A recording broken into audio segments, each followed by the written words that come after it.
जी नाज़िर ए वक़्ति मां बलूचिस्तान ज़िला सोबतपुर मांझीपुर वारा इलाइक़े में सरदार दाऊद ख़ान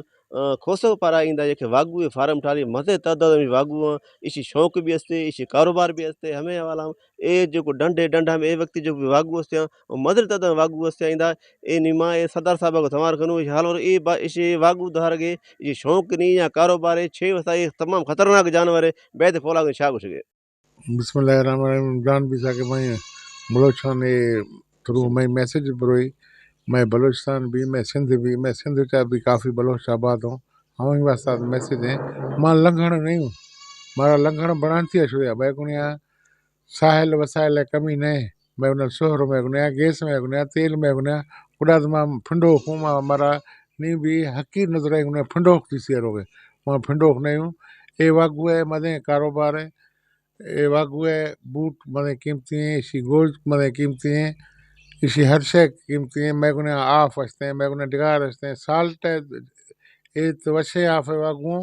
नमकीन आफ है वागू हंसता कुल कारोबार भी हो सके नमकीन मखसू मैं गुनिया 6 शय कमी है मैं गुनिया अला शय हर शय हंसते मारा जानी वाणी फंडोक बना था जंगला माना 85 दुनिया ही चाहती इसी कारोबार भी खतो शय जमड़ाऊ चा शय नारा कैनाल चा शय इलाका नवाबशाह शिखर वागू हंसता गुड़ा हमारा खलकता दम्ब खता थे ए छड़ो गुस्त मर्दम शेराई फार्मिंग का कनो ना कहीं अमेरिका चा ना कहीं फार्मिंग भी है खतो